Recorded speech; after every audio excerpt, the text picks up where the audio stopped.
이사야 66장 3절 4절 말씀입니다.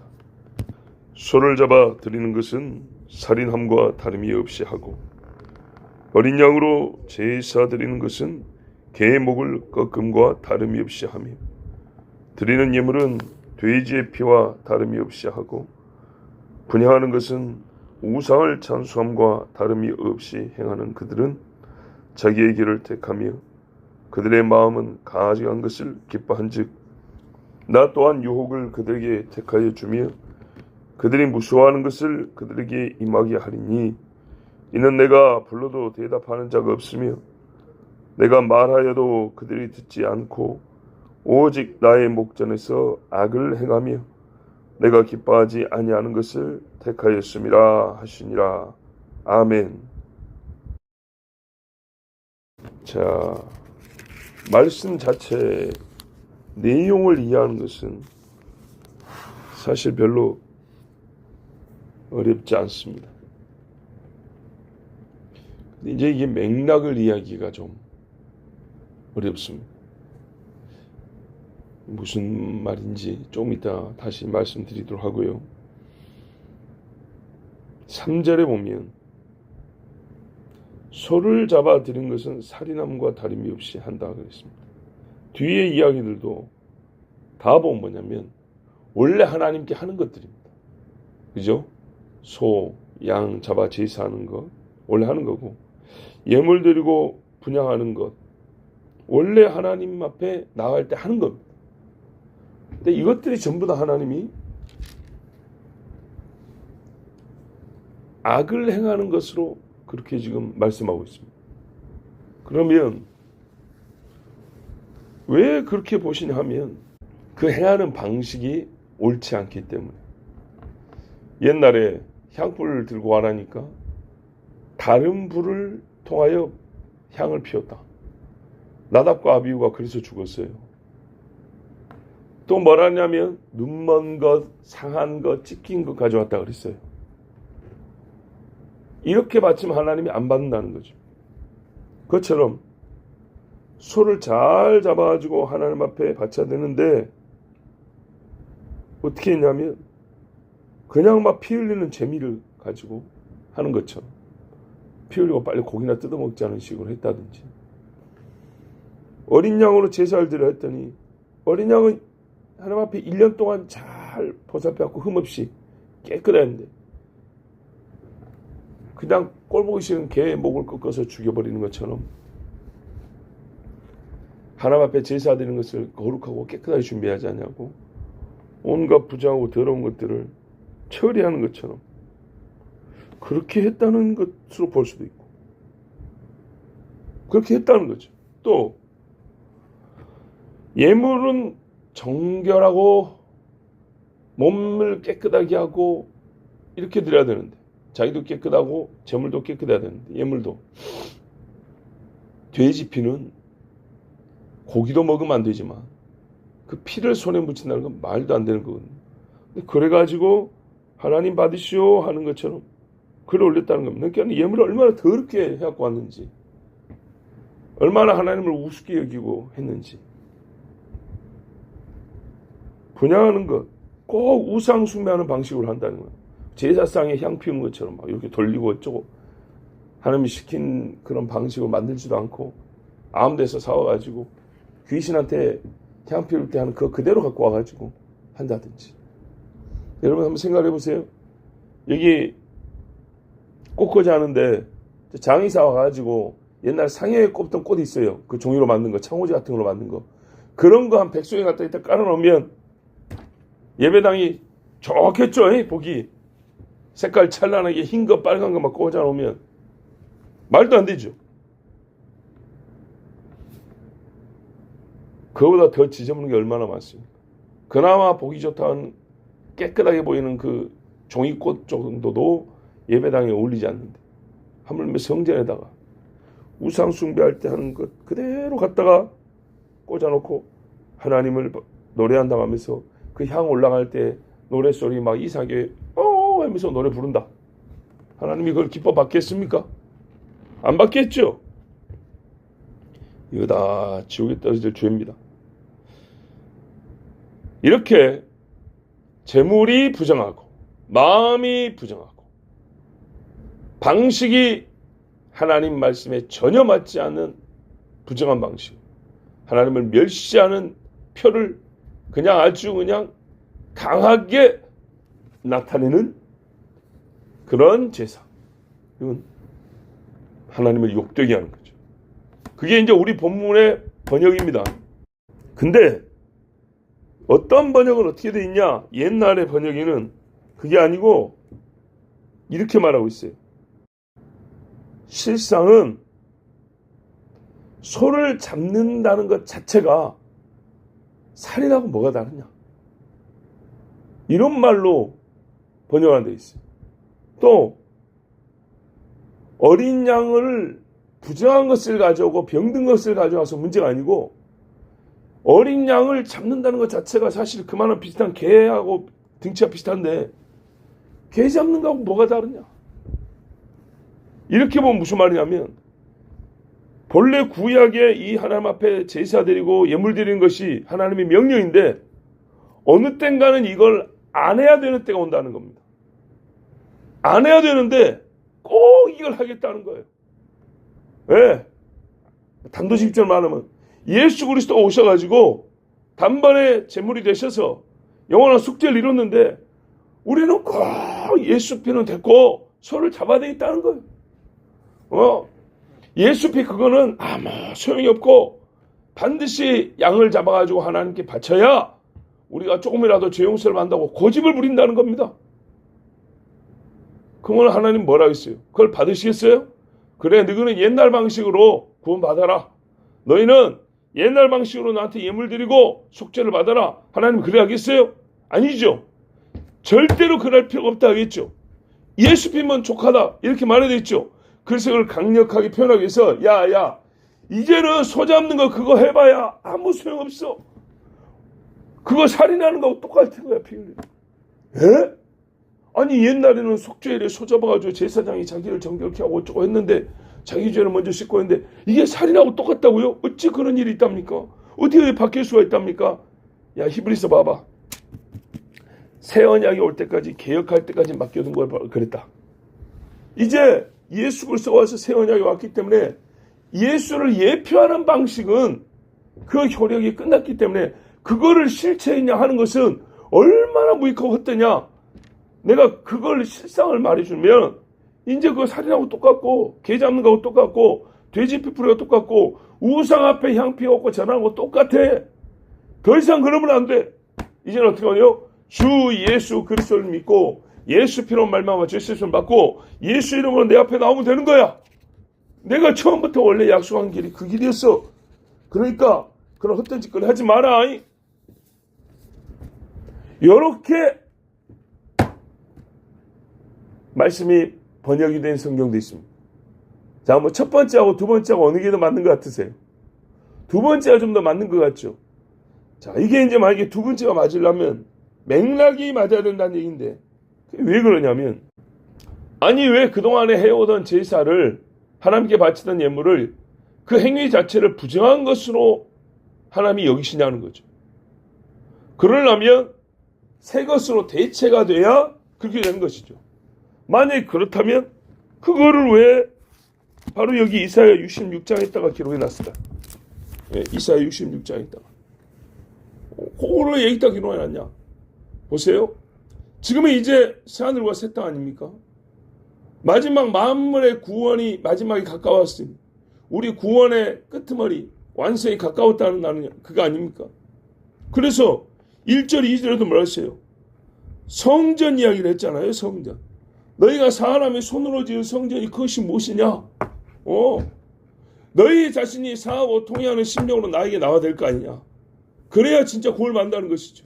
그러니까 고린도전서 하는 말이 이제 저기 건물 성전을 중요시할 필요가 없고 너 자신을 하나님 앞에 성전으로 드리는 정말 하나님의 영이 거하는 집으로 그렇게 네 자신을 깨끗하게 해야 신부로서 내가 받을 거 아니냐.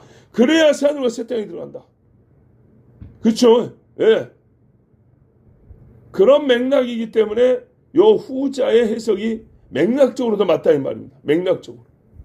그러면 어떻게 하나님이 이런 사람들을 종합적으로 상호 통일한 심령을 가진 자, 그리고 뭐예요 이거? 옛날 제사 방법이 아니고 이제 어떻게 해요? 예수 그리스도의 피로 나오는 사람들, 이들을 부르는, 통합해서 부르는 말이 뭐냐면 5절 하면 여호와의 말씀으로 말미암아 떠는 자들아, 이렇게 돼 있는 거예요. 옛날 제사 지낸다고 떨지 않아요. 그때 당시에는 떠는 사람 몇 명 안 됐다니까. 어제 말씀드린 에스라 시대 사람 몇 명, 요시아가 성경 읽고 떨고 옷을 찢었고, 이런 사람 몇 명밖에 안 되고, 보통의 이스라엘 사람들은 그냥 형식으로 하고, 그거 우리가 이스라엘이니까 하고 이러고 하나님의 진짜 구원의 방식을 알지 못하고 무시한 사람이 너무 많았어. 그래서 예수님 왔을 때 몰랐다고 말. 예수님의 피를 헛된 것으로 여기고 하나님의 아들을 짓밟아 죽여버렸단 말이죠.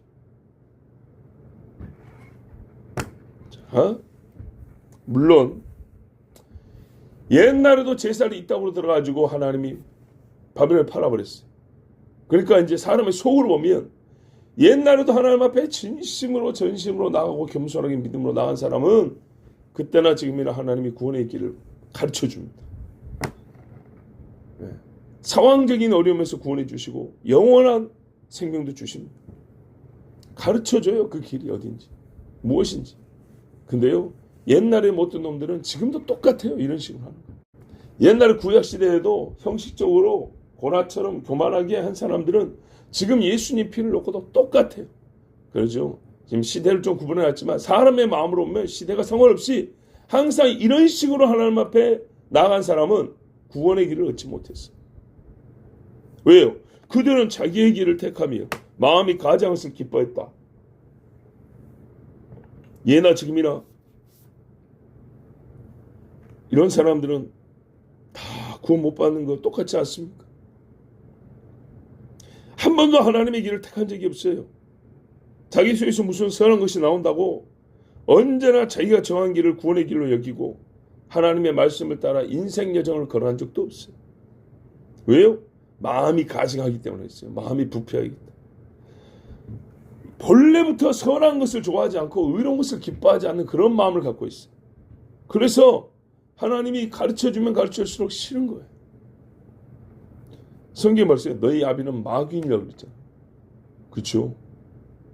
지 것도 아닌데 지 거라 하고 거짓말하고 마귀예요. 마귀. 마귀가 좋아하는 것을 좋아하고 마귀의 거짓을 본성으로 삼는 자들이 진실한 삶을 미워하고 의로움을 싫어하고 더럽고 속이고 악한 것을 웃으며 받아들이는 것은 당연한 거 아니겠습니까? 그런 사람들이니 옛날인다 한들 제살 똑바로 들었겠어요? 우리 65장에 나와잖아요. 무덤 옆에 있으면서 숨어가지고 돼지고기 잡아 뜯어먹으면서 히히히 이러면서 사람도 안 보이지. 그러면서 또 뒷날은 옷 깔끔하게 입고 할렐루야 하면서 성전에 나가는, 이거 하나 받겠냐고요. 이런 사람들은 옛 언약 당시에는 흠있고 더러운 것을 주님께 바치는 것을 아무렇지도 않게 여기고 새 언약이 왔어도 믿지 않냐고 전날의 종교적 의의를 스스로 챙겨서 확보하기 위하여 그리스도를 거부하는 이유로 삼았어요. 우리는 소가 있으니까 그리스도가 필요 없다. 이런 식인 거예요.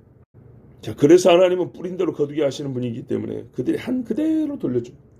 로마서 1장에도 마음에 나 하나님 두기를 싫어하며 그 상실한 마음대로 내버려뒀다 그랬어요. 그래, 뭐 너희 좋아하는 거 한번 맛보고 살아라. 한 번이 아니죠. 평생 그것만 맛보며 살아라. 사탕 좋아하니까 평생 사탕만 먹고 하면 살아라. 그러면 살겠습니까? 건강 잃고 죽겠죠. 독이 든 음식이지만 독은 원래 쓴맛이지만 독인 줄 모르게 하려고 거기다 단맛을 그냥 확 뿌려놨어요. 그래서 먹어요. 독이 든 단맛 나는 음식을 항상 내 앞에 차려줄 테니까 먹어라 그래. 왜요? 이 사람들은요 자기들의 마음대로 죽음을 택했기 때문에 그래 죽게 해준다 그 말이에요. 4절 전만 보세요. 나 또한 유혹을 그들에게 택하여 주며 나도 유혹만 골라갖고 그 사람 앞에 둔다는 거예요. 시험당한 사람은 매일 시험당해요. 그죠? 하하하 그것쯤이야 웃어 넘겨. 이긴 사람이 이기고 나는데 아무것도 아닌 거 가지고 혼자 막 대단한 그냥 영적 고뇌를 겪고 있는 것처럼, 정말 뭐 심각한 영적 전쟁을 하고 있는 것처럼 간만 보면 자기 성질이에요. 자기 의해. 하나님 앞에 더럽고 부정한 것을 올려놓았으니까 하나님도 그들의 영혼 앞에 죽고 살지 못한 것들만 먹으라고 딱 차려주는 거예요. 꼭 만나도 도둑놈 친구로 만나고, 술주정뱅이 친구로 만나고, 남자 같으면 여자를 만나도 꼭 여시 같은 것들만 만나고, 여자 같으면 남자를 만나도 꼭 도둑놈 만나고, 예? 친구들 좋아하는 거 체크해줘요. 그러면은 좋다고 먹겠죠. 그러나 잠시 후에 어떨까요? 써서 뱉어 하나 소화도 될 거 없이 먹고 씹는데 에너지 쓰고 토안이라고 창자한테 들려서 더 건강을 잃는 것처럼 그 영혼은 상합니다. 기쁨 없어요. 항상 두렵고 우울하고 허무함에 슬퍼합니다. 왜냐? 마귀를 섬기는 것이니까 허무하죠. 마귀가 사람을 해주는 것이 없습니다. 죽이고 상하게 하는 일만 끊임없이 합니다. 사람을 가장 괴롭게 하는 일, 마귀 옆에 두는 겁니다. 왜? 그러면 잠깐 재밌는 것 같아도요, 두려움이 있다. 여러분, 마약하는 사람들 보세요. 잠깐 재밌죠. 끝나면 온몸을 떨고 두렵고 헛것이 보이는데 그 헛것이 어때요? 약기운이 있을 때는 재밌는 건데 약기운 떨어지면 무섭고 소스라치게 놀랄 일들밖에 없어요. 마약입니다. 마귀의 약입니다. 마귀. 딱 그 성질을 보면 잠깐 즐겁게 해주는 것 같으나 오랫동안 두려움과 공포에 떨게 하고 몸을 상하게 하는 거예요. 이게 마약입니다. 마귀 옆에 직접 갖다 놓으면 부자 하나 없으면 어디 걸어가지도 못하고요. 주문 외우지 못하면 뭐 문도 못 열고 무서웠어요. 아이고 참. 하나님이 싫어하는 것을 겁없이 둔 사람은요, 하나님이 싫어하는 것을 그래 니도 한번 그거 갖고 살아봐라고 그것만 딱 던져줍니다. 고통으로 거부하는 것 절대 못 떨어지게 묶어버립니다. 그럼 어떻게 하냐? 두려움에 사로잡혀 삽니다. 위를 봐도 두려움이요, 옆을 봐도 공포예요. 좌우를 봐도 놀라고요.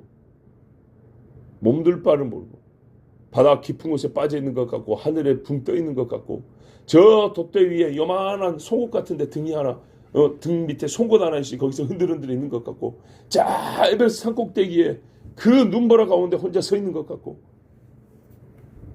네가 나를 그렇게 취급했으니까 내가 그대로 해줄게. 부를 때 대답만 했어도 이런 일이 없을 것입니다. 4절 후반부 보세요. 이는 내가 불러도 대답하는 자가 없습니다. 내가 말해도 그들이 듣지 않았다. 무시하고 외면하고 부정하고 원천적으로 하나님과 관계를 차단시켜야 한다. 하나님이 부를 때요, 하나님의 응답을 기대할 수 없게 스스로 만드는 자기 파괴 행위를 했어요. 하나님께서 말씀할 때 듣지 않았어요. 이 사람은 말씀을 들을 기회가 많았어요. 부르는 것은 어쩌다 한번 부를 수 있지만 말씀은 우리 예를 들면 예배 시간이 얼마나 많습니까? 수없이 말씀을 가르치는데 안 들었어요. 하나님 창조주여 주권자가 말씀하는데 한마디 듣지 않았어요. 부모가 말하는데도 안 들으면 똑바로 앉아 들어 이러는데 감히 창조주 하나님 말씀하는데 듣지 않았어요. 귀로도 안 듣고 마음으로도 안 듣고 따름으로도 어디서도 들었다는 증거를 찾을 수가 없어요. 반면에 사실은 불가능해요. 하나님 앞에 숨길 수는 없어요. 그러나 집단에는 하나님을 피해보겠다고, 숨어서 악을 행해보겠다고, 이런 생각을 하고 살거나, 더 악한 것은 숨을 필요가 뭐 있나? 하나님 없는데 이러면서 그냥 버젓이 대놓고, 하나님이 없으니까 어디서나 언제나 악을 행할 수 있다. 또 본다 하더라도 잘됐다, 여기 봐요, 나 지금 사람 죽여, 하나님 살아있어, 생방송이야, 나를 잘 봐, 이런 진짜로 벼락 맞을 소리를 하고. 자, 요 사람들 오직 나의 목전에서 악을 행합니다. 성전에서 제사장을 목을 쳐 죽이면 되겠습니까? 제사장을 죽인다는 것도 말도 안 되지만 성전을 더럽히니까 나가시오 했다고. 그러면 안 됩니다고 제사장이 옳은말 했다고 그 자리에서 성전에서 죽여버린다. 그 성전에서 드리는 제물을 하나님이 받겠냐고요. 자, 이 모든 것은 하나님이 기뻐하지 않는 일이지만 사실은 기뻐하지 않는다 정도로 표현하기 너무 약하잖아요. 그렇죠? 뭐 다른 때는 뭐 내 눈앞에 가증하고 뭐 연기요 막 이러시더니 오늘은 왜 이렇게 기뻐하지 아니하는 것 정도라고 이렇게 표현했을까? 이런 큰 악 외에요. 일상에서 평범하게 보이는 일들에서도 끊임없이 하나님이 기뻐하지 않는 일을 택하는 습성을 가지고 살았기 때문에 앞에 것들을 종합한다기보다는 더하여 평시에도 내가 안 기뻐하는 것들만 골라 했다. 그렇게 보는 것이 더 맞겠습니다. 그러니까 불러도 대답 없고 말도 안 듣고 목전에서 악을 행하고 기뻐하지 않은 것을 택하고 살았고 평시에 매일 그런 거예요. 이 사람들은 자기 행위가 원인이 되어서 하나님을 우습게 여기며 누렸던 잠시의 재미와 하나님을 우습게 여기면서 사는 그 잠시의 재미와 비교할 수 없는 무서운 일을 영원히 겪게 됩니다. 자기들이 실상이라고 쫓았던 것들이 허상이었음을 세상 끝에 자기 생명의 끝에서야 깨닫고 한없는 후회와 슬픔에 사로잡힐 것입니다.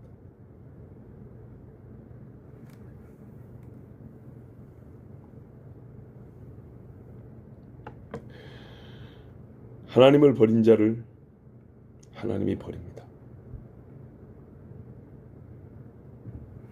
그들의 인생이 끝날 때 내가 하나님께 버림받았다는 것 때문에 슬피 울고 이를 갈 겁니다. 예수님이 십자가에서 말했어요. 어찌하여 나를 버리시나이까. 예수님은 죄가 없어서 버림받을 수가 없고 삼위일체 하나님 분리될 수가 없습니다. 그러나 사람의 죄를 짊어졌기 때문에 그 죄인들이 되어버렸기 때문에 죄인이 겪는 고통을 겪었는데 그게 뭐냐면 하나님과 영원히 찢어지고 분리되는 고통입니다. 중간에 가서 톱질하냐? 아니요. 하나님이 버려서 찢어져 버리는 거예요. 이거를 겪는 슬픔과 두려움이 얼마나 큰지 반드시 우리가 생각할 수 있는 정신이 있는 건강의 때에 깨달아야 합니다. 하나님께서는 이런 사람들에게 진리와 의를 찾을 여유나 거룩한 일이 눈앞에 들어올 일이 없도록 유혹을 그들 앞에 빈틈없이 깔아놔 버립니다. 어느 때가 되면 회개할 기회를 얻지 못했다 그랬죠. 왜? 회개를 하려면 뭐 거룩한 사람도 만나야 되고 뭐 진리도 한번 들을 기회가 있었는데 이제 기회를 안 줘버려요. 귀를 열었다면 온갖 시끄러운 음악에 세상의 거짓말에 놀자 먹자 마시자 즐기자는 소리에 앞에는 황금이 있고 한 걸음 더 가면은 저기는 막 다이아몬드가 있고 또 두 걸음 더 가면 막 정치 금배지가 있고 정신없어요. 그냥 하나님을 찾을 여유가 없어요. 그래서 사람들이 실천을 뭐라 그래요. 나 바빠서 나 이거 해야 돼서 저거 해서 교회는 나중에 간다. 다 그렇게 말하죠. 유혹 속에서 뒹굴다가 유혹에 깔아앉습니다. 유혹이라는 깊고 어두운 바다에 깔아앉습니다.